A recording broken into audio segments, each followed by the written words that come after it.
La France a signé un accord secret avec le Rwanda. Le Rwanda devient le bras armé de la France en Afrique. La France se cache derrière le Rwanda. C'est ainsi que Vous êtes donc en train de nous dire que l'armée française se métamorphose pour devenir l'armée rwandaise, entre guillemets, qui va contrôler l'Afrique pour la France, c'est ça. ah ben, mais c'est ça. Mais lui-même, Paul Kagame le disait au Bénin. Ils vont aller combattre le terrorisme à la frontière burkinabé. Ce qu'il faudrait faire au niveau de la RDC d'abord, la solution se trouve entre les mains de la société civile. La classe politique est collaborationniste, donc il n'y a rien à faire avec la classe politique. Il faut que la société civile s'organise. Mais quand je parle d'organisation, c'est au vrai sens du terme. Il faut soit un soulèvement populaire, soit quelqu'un qui va prendre les armes pour une guerre de libération. Ça, c'est au niveau de la RDC.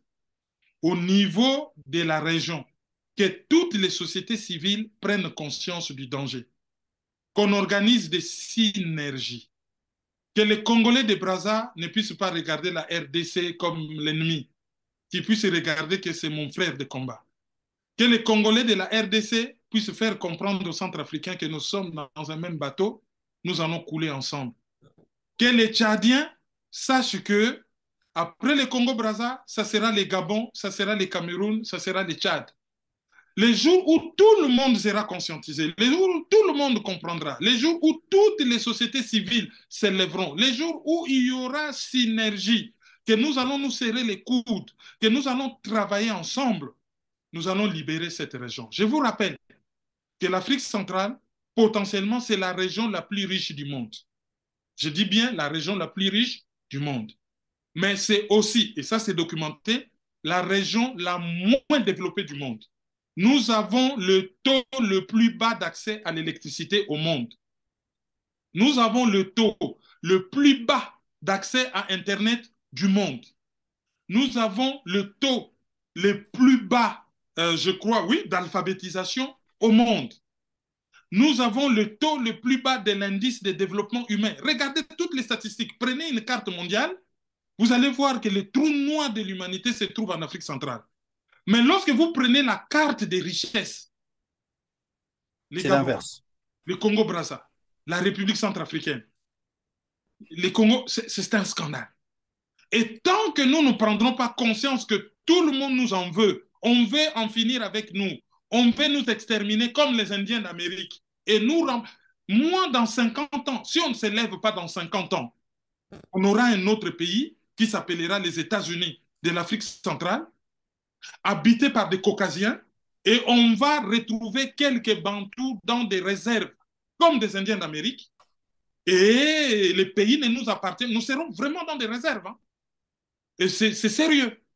Le Kurdistan a disparu, les Indiens d'Amérique ont disparu, et ces gens, de façon implacable, sont en train de mener la même politique en Afrique centrale.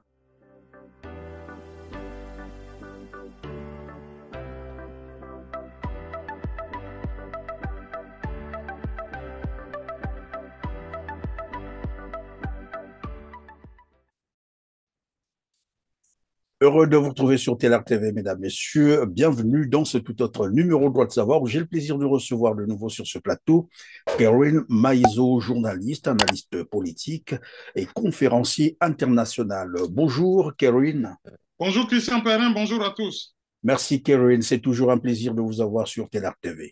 Mesdames, Messieurs, chers téléspectateurs, comme d'habitude, je vais vous inviter à nous aider à booster les algorithmes de YouTube et de Facebook en cliquant sur le petit pouce en l'air, c'est en bas de cette vidéo, en partageant massivement cette émission pour nous aider à parfaire notre référencement, à atteindre un plus grand nombre de téléspectateurs. Nous souhaiterions également vous lire à la fin de cette émission. Laissez-nous donc quelques commentaires.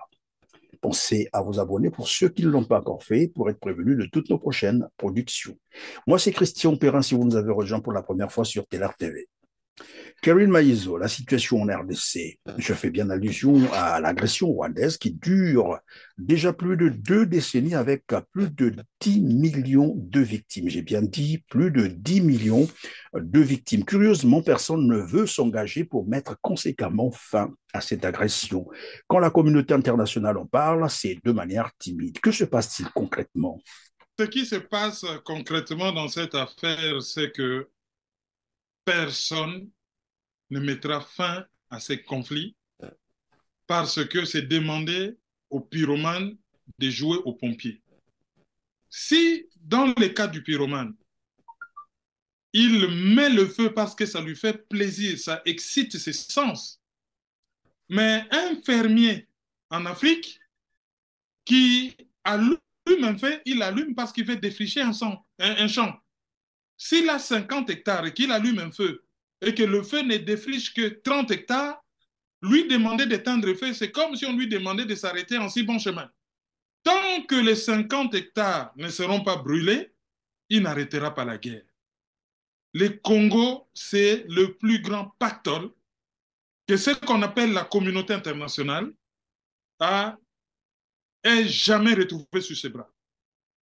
Le Congo pèse, je vous le rappelle, l'équivalent de 24 000 milliards de dollars, autrement dit, le PIB de toute l'Union européenne et des États-Unis réunis, donc supérieur à ces PIB, hein. Même pas égal, mais Vous supérieur. avez dit 24 C'est 000 1000 milliards milliards de dollars. de dollars. Ça, c'est des estimations de plusieurs scientifiques supérieures au PIB des États-Unis et de l'Europe occidentale réunis. Posez-vous la question. Ça fait 20 ans. On a massacré 10 millions de personnes, plus ou moins. Dans les derniers livres de Charles Onana que vous voyez là, Holocauste au Congo, Holocauste. il parle de 110 000 hectares de forêts dévastées. Partout dans le monde occidental, il y a des partis qu'on appelle écologistes. On n'en entend pas parler. Dans ces pays, on a violé plus ou moins 3 millions de femmes. Et quel viol? Viol comme arme de guerre, avec une violence inouïe, record de maladies, record de pustules, ils leur introduisent des objets contondants.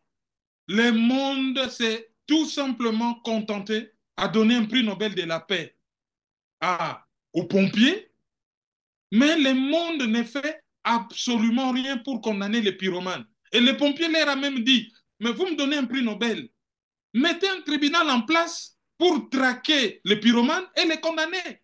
Personne ne veut en entendre parler.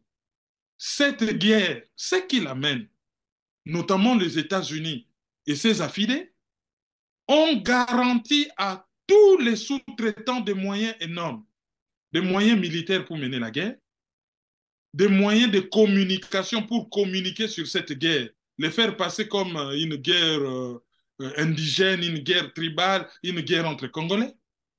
Ils leur Évidemment, ont lorsque vous garanti parlez, l'impunité. pardon, Kerwin, lorsque vous parlez des moyens militaires accordés ou donnés à ces pyromanes, s'il faut le dire comme ça, on va y revenir d'ailleurs sur la déclaration de Paul Kagame, mais c'est la question qui se pose aujourd'hui. Quels sont finalement les moyens du Rwanda au point d'agresser un grand pays comme la RDC, mais dans le même temps avoir les troupes en RCA, et bientôt au Bénin, et peut-être Au bientôt Mozambique, aussi, si ce n'est pas au le cas, au Mozambique, au Congo-Brazzaville, au Mozambique, au Mozambique. sud du Soudan. Quel est le miracle que le Rwanda finalement a fait pour avoir tout ce matériel militaire? Le miracle s'appelle être le faux-né des États-Unis. Lisez les livres Carnage de Pierre Péan. Un pays qui n'a pas d'armée aérienne, mais qui bombarde aériennement, si ça se dit en français. Un pays qui n'a pas d'armée, de forces aériennes, ils n'en ont pas.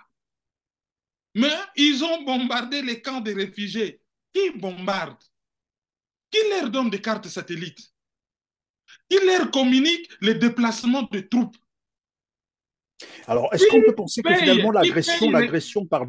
l'agression de la RDC a été planifiée depuis fort longtemps parce que j'ai suivi un spécialiste sur ce conflit, hein, RDC, Rwanda, qui revenait d'ailleurs sur le début du génocide au Rwanda. Il dit, tel que les choses avaient été menées, le coup d'État suivi de ce génocide, Paul Kagame ne pouvait pas avoir ces moyens-là tout seul, c'est qu'il y avait une puissance derrière. Et donc, moi, ma question aujourd'hui, c'est de savoir finalement, l'agression de la RDC avait été planifiée depuis avant même le génocide du Rwanda.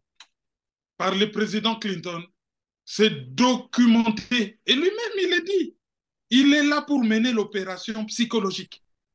Si vous lisez Holocauste, si vous lisez Carnage, si vous lisez beaucoup d'autres auteurs, Patrick Mbeko, Norin Panda, c'est documenté. Il y a même des documents, des affidavits, des documents authentifiés que le Congo est agressé par les États-Unis. C'est Bill Clinton qui a mené cette guerre au point avec la Grande-Bretagne, au point même que un ancien premier ministre britannique, Tony Blair, est devenu le conseiller bénévole de Paul Kagame. Vous savez, dans un discours Attendez, monsieur Kerry Maïzo, le conseiller bénévole de Paul Kagame, Tony Blair, le premier ministre, l'ancien premier ministre anglais, je c'est ne sais connu, pas, est-ce que c'est... Comment comprendre ça? Parce que même moi, je ne saisis pas là. Comment? c'est Conseiller connu bénévole, pourquoi? comme tout le monde est censé connaître que Londres est la capitale de la Grande-Bretagne. Conseiller bénévole, il se sert de son carnet d'adresse d'ancien premier ministre britannique. Je vous rappelle que sa femme, Cheryl Blair, est l'avocat, souvent l'avocate de certains Rwandais qui vont perpétrer des crimes en Grande-Bretagne. C'est elle l'avocate. Et monsieur est là comme un VRP de luxe. C'est-à-dire, il ramène tout son carnet d'adresses, tous les secrets d'État, toute son expertise sur Paul Kagame. Alors, Paul Kagame, que certains Africains considèrent comme étant l'Hitler africain, a pour conseiller un ancien Premier ministre britannique. Que dirait... C'est ainsi que M. Césaire l'a dit. Il dit on est Hitler tout simplement parce que Hitler a infligé aux Blancs ce qu'ils avaient l'habitude d'infliger aux Noirs. Si les génocides, la Shoah, avaient été commis contre les Noirs, on n'en parlerait pas. On en parle. Ça, c'est bien d'en parler parce que je ne suis pas adepte du dynamisme vers les bas. Autant on parle de la Shoah parce qu'on doit les dénoncer, on doit en parler, autant on doit aussi parler d'autres génocides parce que c'est des êtres humains et c'est des crimes contre l'humanité. Donc, Tony Blair est conseiller bénévole de Paul Kagame. Hillary Clinton a bossé comme son mari pour Paul Kagame. Si vous prenez par exemple Madeleine Albright, qui a été secrétaire d'État américaine, elle a dit que les Tutsis, c'est la prunelle de ses yeux. Parce que ces gens ont quitté chez eux à Kigali, sont venus mener une guerre dans la banlieue de Kinshasa, à 2000 km de chez eux. La population congolaise s'étant défendue, Madeleine Albright a menacé la population congolaise sur CNN en disant que les Tutsis c'était la prunelle de ses yeux. Parce que pour elle, les Congolais de Kinshasa devraient se coucher et se faire marcher chez eux. Imaginez-vous l'armée mexicaine à Washington. Et qu'un dirigeant chinois puisse dire que les Mexicains, c'est la prunelle de mesure. Donc, laissez l'armée mexicaine marcher sur Washington, laissez l'armée mexicaine marcher sur Los Angeles. Qu'est-ce que les gens diraient? Ben, on commence à se rendre compte que ben, finalement, Paul Kagame, c'est plus que ce qu'on croyait avant. Est-ce que c'est ce qui peut expliquer sa déclaration dernièrement, puisqu'il était en visite au Bénin, je crois que vous l'avez suivi, je l'espère bien entendu, où il a déclaré carrément que le problème de la RDC, le conflit en RDC est la résultante de plusieurs problèmes non résolus. Alors, il estime en outre qu'une partie de la terre appartenant au Rwanda avait été cédée à la République démocratique du Congo. Voilà qui a en sorte Ça, c'est ce que moi je pense. C'est discutable. Une manière d'assumer son agression au public. Et personne ne condamne cette déclaration. À moins qu'on nous dise le contraire. Peut-être qu'il peut aussi avoir raison, qu'on a dû céder une partie de la terre du Rwanda à la RDC. Ben, je vais faire juste un petit retour avant d'en arriver aux déclarations de Paul Kagame. Parce que vous vous êtes interrogé pourquoi la France ne dit rien et pourquoi la France suit. Ben, l'attitude de la France est la résultante de deux phénomènes. Je vous donnerai une réponse structurelle et je vous donnerai une réponse circonstancielle. Sur le plan structurel, la plupart des autorités françaises sont membres de la Fondation franco-américaine, qui est une organisation qui fait que les dirigeants français, certains Français commencent même à dire que la France est une colonie américaine.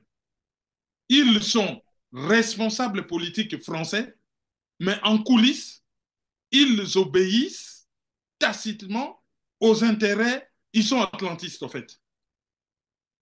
Nicolas Sarkozy, Emmanuel Macron, Kouchner, la plupart. Et suivez une interview de Dominique de Villepin, parce qu'il a osé refuser, au nom de Jacques Chirac, la guerre en Irak. Il dit dans cette interview qu'il a subi, il en a payé. Il a payé le prix le plus fort. Et avant toujours de continuer par rapport à cela, je vais encore vous révéler des choses que l'on sait. Si vous lisez Carnage, Jacques Chirac a demandé à Charles Pasqua d'aller se battre à l'est du Congo. Ils allaient envoyer des militaires, en finir avec cette histoire. Se battre pour qui et contre qui? Se battre contre Paul Kagame, entre guillemets. Le président Clinton l'a appelé, ils ont discuté la nuit, et Jacques Chirac a décommandé l'opération. Et Charles Pasqua lui dit, mais Jacques, qu'est-ce qui se passe?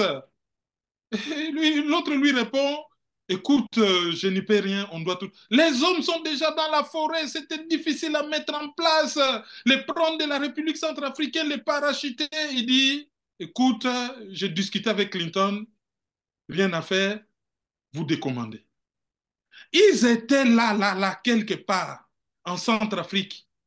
Un avion atterrit. Un Américain est même venu là, le Français était en train, il est venu dans son bureau pour espionner là, de visu, jusqu'à ce que le Français, agacé, a sorti son revolver et lui a dit, vous remontez dans votre avion et vous partez. C'est-à-dire que, si vous regardez des petits faits comme ça, vous vous dites, est-ce que la France est un pays indépendant? On va continuer. Le président Mitterrand devient président. Lisez les livres de Daniel Mitterrand. Il dit, mais François, vous êtes maintenant le président de la France. Vous avez promis beaucoup de choses. Mais qu'est-ce que vous attendez pour le mettre en place? Et Mitterrand vouera sa femme en disant, ouais, Daniel, bon, nous sommes présidents, mais en réalité, ce n'est pas nous qui dirigeons ce pays. Là, il parle de l'État profond, deep state, comme on dit, l'État profond, l'État parallèle. Donc, la France s'est toujours alignée, l'élite française, hein, s'est toujours alignée sur les positions américaines, sur les intérêts américains. Ça, c'est la réponse structurelle. Mais la réponse circonstancielle, c'est quoi? On est en train de chasser la France partout de l'Afrique. Oui, Et ça, la France a compris que le visage du militaire blanc, avec les cuissons de la France sur l'épaule, même si on prend la Légion étrangère, ça ne passe plus. C'est l'image du colon. Et qu'est-ce que la France a fait? Et ça, c'est révélé dans l'émission que je fais avec Michaela Wrong, qui a écrit le livre que vous voyez là. Elle l'a révélé et Charles Nanala l'a confirmé. La France a signé un accord secret avec le Rwanda. Le Rwanda devient le bras armé de la France en Afrique. La France se cache derrière le Rwanda. C'est ainsi que... Vous êtes donc en train de nous dire que l'armée française se métamorphose pour devenir l'armée rwandaise, entre guillemets, qui va contrôler l'Afrique pour la France, c'est ça? Ah ben, mais c'est ça. Mais lui-même, Paul Kagame, il le disait au Bénin. Ils vont aller combattre le terrorisme à la frontière burkinabé. Non, ils ne sont pas là pour le Bénin, mais combattre le terrorisme à la frontière burkinabé. Oui, mais ce qui est donc curieux, en RDC, c'est bien le Rwanda l'agresseur, et c'est connu de tout le monde, ça a été dit même au niveau international. Et de l'autre côté, on veut nous montrer le Rwanda pourvoyeur de sécurité, c'est-à-dire de stabilité, Oui, contre le terrorisme, entre guillemets, cet ennemi qu'on n'a jamais vu, en fait. oui, au sud du Soudan, au Mozambique, au Bénin, très bientôt peut-être au Togo. Ils sont en négociation avec la Guinée, un pays minier. Alors, mais donc, lorsque vous dites finalement le Rwanda va se substituer donc à l'armée française, c'est ce que j'ai cru comprendre. Euh, Finalement, l'armée rwandaise a combien d'hommes et quel type de matériel pour couvrir toute cette zone? Pour le nombre d'hommes, beaucoup de sources parlent de 400 000 hommes. Un pays comme 400 000 hommes. un pays comme la RDC n'en a que 150 000. Autrement dit, l'armée rwandaise, c'est le premier pourvoyeur d'emploi au Rwanda, le premier employeur du Rwanda. Ça, c'est la première des choses. Et les matériels, ben, vous avez la réponse du secrétaire général des Nations Unies. Le secrétaire général des Nations Unies a dit que le M23, dont on sait que le Rwanda est derrière, a une puissance de feu supérieure à la Supérieur, puissance de oui. feu d'une armée nationale, sous-entendu de l'ONU aussi sur place, et que les armes ne tombent pas, ne poussent pas dans la forêt, ni ne tombent du ciel. Alors, si un mouvement comme le M23, le secrétaire général des Nations Unies dit qu'ils ont une puissance de feu supérieure à celle d'une armée régulière, et là, il parlait au nom des Nations Unies. Les Nations Unies qui ont de l'argent, hyper équipés. Et quand juste quelques hommes dans la forêt ont cette puissance de feu, des lunettes de visée nocturne, des moyens satellites, des armes sophistiquées, posez-vous la question qui leur donne ces armes. Et moi, je vais franchir les Rubicons. N'allez pas chercher midi à 14 heures. Ça s'appelle la Grande-Bretagne et les États-Unis. C'est eux qui entraînent les troupes rwandaises. C'est eux qui les forment. C'est eux qui leur donnent les moyens de renseignement. C'est eux qui leur donnent les équipements. Deux fois, c'est eux qui se battent à leur place la nuit avec des Noirs américains, des Noirs britanniques. C'est eux qui leur donnent des moyens financiers. C'est eux qui leur garantissent l'impunité. Et c'est eux qui communiquent à leur place au niveau de la presse internationale. Et là, je réponds maintenant à votre question pour qu'on ne se perde pas. Paul Kagame va aller déclarer que le problème, c'est des terres rwandaises qu'on aurait cédées au Congo. Vous savez, au Rwanda, suivez la conférence de Michael Rwang, de Michael Rwang, qui se trouve sur ma chaîne YouTube Kerwin Maïzo. Suivez l'interview qu'on a fait avec Charles Onana. Suivez d'autres interviews. La conférence que Patrick Mbeko a fait à l'Université libre de Bruxelles et certaines émissions que je fais, ou les émissions du professeur Yaleng aux États-Unis, ils ont quelque chose qu'on appelle Ubwenge, la culture du mensonge, de la manipulation. C'est le seul peuple en Afrique qui a pour devise la vérité tue. Et Ubwenge n'a vraiment pas de définition. Il faut lire dans le blog du Rwandais Gaspard Moussa Biaman Nana pour comprendre un peu ce que ça veut dire. Ça veut dire perfidie, mensonge, manipulation, malice. Ça veut dire tout ça à la fois. Et il qualifie les Occidentaux de pas intelligents et ils sont fiers de cette culture du mensonge. La vérité de l'histoire, c'est quoi? Et c'est documenté. C'est le Rwanda qui doit des terres au Congo et pas le contraire. Le Congo a été créé en 1885 à Berlin. Mais les frontières, le premier... Mais apparemment, la déclaration de Paul Kagame remet même en cause cette conférence de Berlin. C'est ce que j'ai cru comprendre. Mais c'est une grosse bêtise. Les frontières du Congo de 1895, lorsque l'Allemagne, la Belgique et l'Angleterre se sont mis ensemble, parce qu'il y avait des bouleversements géopolitiques, géostratégiques, Cécile Rhodes voulait construire un chemin de fer du Cap jusqu'au Caire et que bon, beaucoup de pays avaient intérêt à être en contact avec ces chemins de fer pour développer leur commerce et tout ça. Il y a eu des négociations. Et l'Allemagne, toute puissante, a négocié avec la Belgique pendant 15 ans. de 1895 jusqu'à 1910.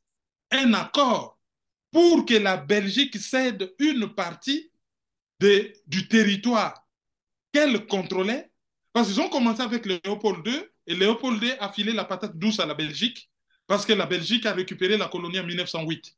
Donc, Léopold II a commencé en 1895 jusqu'en 1908, et ensuite la Belgique a commencé en 1908 jusqu'en 1915. Les accords ont été signés et on a officiellement cédé une partie du territoire congolais au Rwanda, qui n'existait pas, bon, pour être vrai, une partie du territoire belge, entre guillemets, à l'Allemagne. Toutes les villes rwandaises de l'Ouest, les Gisenyi, Rubavu, partout où il y a eu inondation ces derniers temps, c'était des terres congolaises. Regardez l'ancien royaume du Rwanda avec le roi Bougueri IV. Ça s'est limité où? Est-ce que lui, son royaume arrivait jusqu'au lac Kivu? Mais c'est en 1915 qu'il y a cet accord. Je vais vous recommander un document. Je peux vous en recommander 10. Je vous en recommande un seul. Et je vous donne les titres. C'est un mémoire que quelqu'un a présenté à l'Université catholique de Louvain. Les conflits frontaliers germano-congolais de la Ruzizi-Kivu, 1895-1910, disputés par l'État indépendant du Congo, hérité par la Belgique, gagné par l'Allemagne. Mémoire réalisée par Hans Joachim Lecoq, promoteur Vincent Dujardin, Anne-Sophie Guige, année académique 2017-2018, master en histoire, ben c'est un mémoire de licence, de master. Master en histoire, finalité, communication de l'histoire. Il y a toutes les péripéties de cet accord là-dedans, étape par étape. Le monde entier, tous les historiens sérieux, c'est les accords Goetzer, l'ancien gouverneur général de l'Allemagne en Afrique de l'Est, ça portait son nom. Les accords existent. Allez-y au musée de Tervuren, vous pouvez aller lire ces accords. Les Congos ne leur doivent rien. C'est eux qui doivent des territoires au Congo. S'ils devaient remettre la conférence de Berlin, qui n'était même pas pour la frontière, la conférence de Berlin, c'était pour la libre circulation des personnes et des biens, rendre cette zone une zone de libre-échange économique. Mais s'il veut remettre en cause le principe de l'intangibilité des frontières héritées de la colonisation de l'ex-OUA, actuellement Union africaine, ben nous, Congolais, on ne peut qu'applaudir. Comme ça, notre pays n'aura plus 2 345 409 km². Mais le pays va avoir peut-être 2 500 000 km², parce que la moitié du Rwanda, ou un tiers du Rwanda, reviendra au Congo. C'est documenté, tous les historiens le savent. Mais pourquoi il dit cela? Lui qui avait dit le problème c'était le génocide, la France a organisé l'opération turquoise et les génocidaires se sont enfuis au Congo. Il traverse la frontière pour les poursuivre, il massacre les réfugiés à Tingitingi, il les bombarde sans avoir des avions. Il y a eu même 400 000 morts à peu près à Tingitingi. Dans le film L'Empire du silence de Thierry Michel, c'est documenté.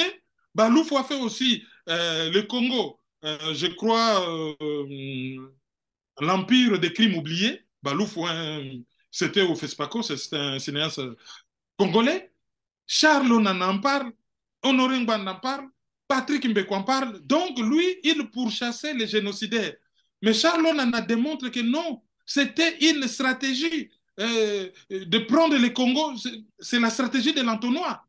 Ils ont encerclé les Hutus, ils les ont volontairement poussés vers le Congo, poussés vers, avec voilà, les vers le Américains, Congo, pour avoir une raison de traverser la frontière et de mettre mes basses sur les matières premières du Congo. Donc, après avoir pourchassé les génocidaires, eux-mêmes, ils occupent le Congo, ils n'en finissent pas avec les génocidaires. Après, non, ce n'était plus les Intera, moi, c'était les FDLR. Une force résiduelle qui menacerait le Rwanda. Ils ont attaqué le Rwanda quand? On ne sait pas. Mais après les FDLR, maintenant, c'est ah non, on ne reconnaît pas la nationalité de Banyamulenge. Lui, maintenant, il doit se battre parce que, soi-disant, il y a des Tutsis, soi-disant congolais, dont on ne reconnaîtrait pas la congolité, et lui, il devient leur défenseur. Lui, le défenseur de tous les Tutsis du monde. Après, non, non, non, non, non. Ce n'est plus une affaire de Tutsis. C'est une affaire de frontières mal dessinées parce que, bon, il y a une partie des terres rwandaises qu'on aurait cédées au Congo. Et son ami, son patron, ou son VRP de luxe Sarkozy, qui est allé fêter son anniversaire à Kigali, le président Sarkozy, hein, a fêté Tout un à de fait, ses oui, oui, oui. anniversaires à Nous avons Kigali. suivi.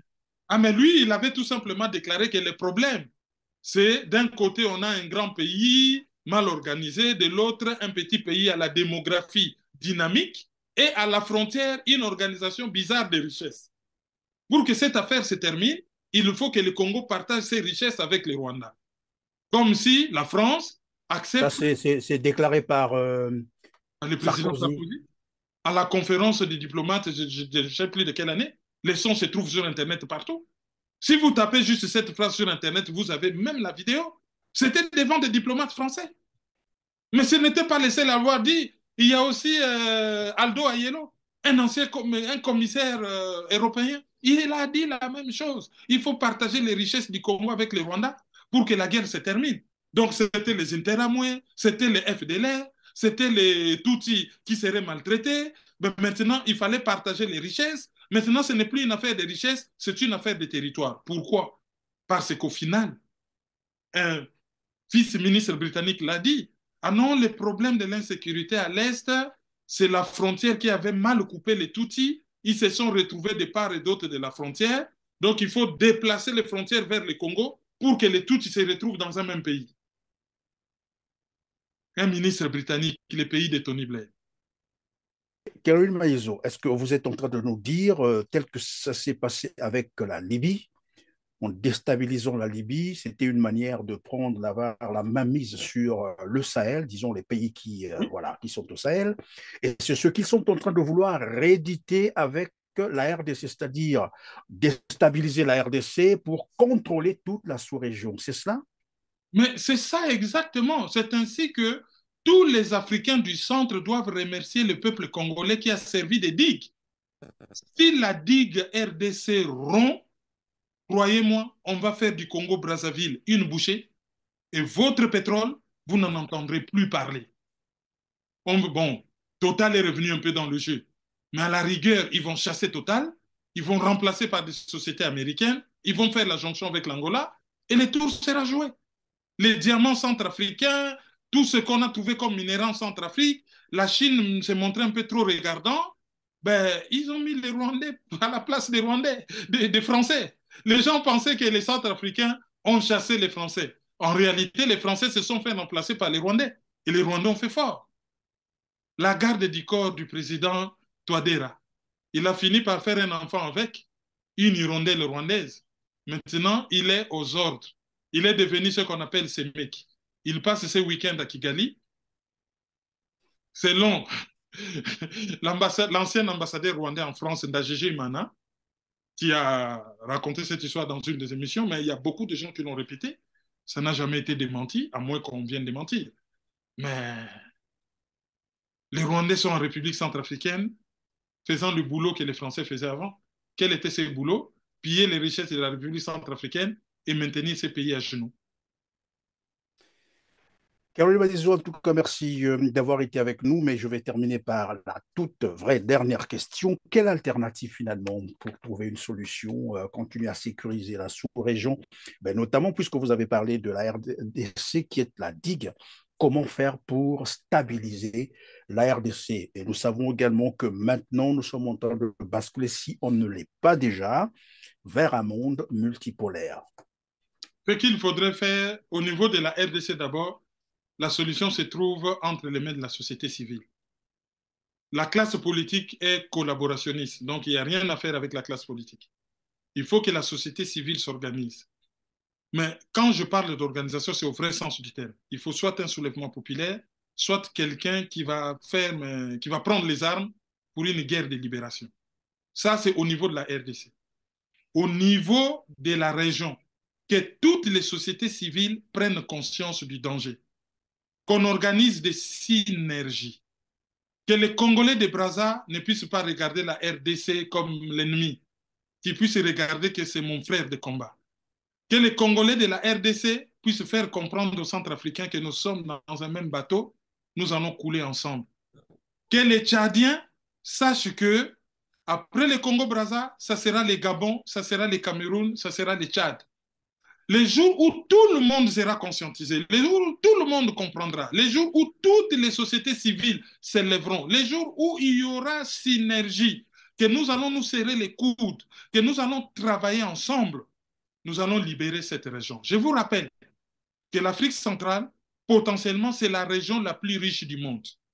Je dis bien la région la plus riche du monde. Mais c'est aussi, et ça c'est documenté, la région la moins développée du monde. Nous avons le taux le plus bas d'accès à l'électricité au monde. Nous avons le taux le plus bas d'accès à Internet du monde. Nous avons le taux le plus bas, je crois, oui, d'alphabétisation au monde. Nous avons le taux le plus bas de l'indice de développement humain. Regardez toutes les statistiques. Prenez une carte mondiale, vous allez voir que le trou noir de l'humanité se trouve en Afrique centrale. Mais lorsque vous prenez la carte des richesses, les C'est Gabon, l'inverse. le Congo-Brazza, la République centrafricaine, les Congo, c'est un scandale. Et tant que nous ne prendrons pas conscience que tout le monde nous en veut, on veut en finir avec nous, on veut nous exterminer comme les Indiens d'Amérique. Et nous, moi, dans 50 ans, si on ne s'élève pas dans 50 ans, on aura un autre pays qui s'appellera les États-Unis de l'Afrique centrale, habité par des Caucasiens, et on va retrouver quelques Bantous dans des réserves comme des Indiens d'Amérique, et les pays ne nous appartiennent. Nous serons vraiment dans des réserves. Hein. Et c'est sérieux. Le Kurdistan a disparu, les Indiens d'Amérique ont disparu, et ces gens, de façon implacable, sont en train de mener la même politique en Afrique centrale. Raisonnons globalement. Nous avons la possibilité de tirer notre épingle du jeu. C'est le Sud global qui émerge. C'est le monde multipolaire qui naît. C'est servir des antagonismes des uns et des autres pour tirer notre épingle du jeu. Associons-nous avec les Chinois, associons-nous avec les Russes, opposons-les avec les Occidentaux, opposons-les entre eux et tirons notre épingle du jeu. Il ne s'agit pas de quitter un maître occidental pour un maître oriental ou pour un maître russe ou pour un maître indien ou brésilien, mais il s'agit de les opposer, de se servir de leur antagonisme et de tirer notre épingle du jeu. Nous avons véritablement une carte à jouer. Merci pour tous ceux qui font des émissions de conscientisation, dont TLR TV. Si les populations de l'Afrique centrale comprenaient, sortez de la distraction. Ah, les Congolais, ils sont comme ça. Ah, et les Mouyibi, ah, les Mopacho, c'est les meilleurs. Ah non, c'est Fali Poupa. Tout ça, c'est de la distraction. La distraction. L'enjeu se trouve ailleurs. Battons-nous, chassons des présidents collabos, chassons ces présidents qui ne sont là que bras armés de l'Occident. Paul Kagame, c'est le mercenaire en chef, mais les autres, c'est des collabos des Occidentaux. Il faut vraiment les mettre hors d'état de nuire. Nous allons nous en sortir et je suis optimiste. Merci, Kyril Maïzo. Je rappelle que vous êtes journaliste, analyste politique et conférencier international. Merci d'avoir répondu à nos questions, mesdames, messieurs. Encore merci de nous avoir fait confiance, merci de nous avoir suivis. Mais je m'en vais simplement vous rappeler, si vous avez oublié, bien entendu, de cliquer sur le petit pouce en l'air en bas de cette vidéo et de partager massivement cette émission pour nous aider à mieux vulgariser l'information. Je retiens donc que les Africains devraient coaliser leurs forces, leur intelligence pour endiguer voilà, cette vague qui arrive, en fait, c'est ce que j'ai cru comprendre. Et si nous ne voulons pas périr tous ensemble, c'est maintenant ou jamais, les Africains devraient évidemment collaborer pour mettre terme à cette hégémonie qui arrive pour nous balayer. Mesdames, Messieurs, en tout cas, merci d'avoir encore été avec nous et à très bientôt.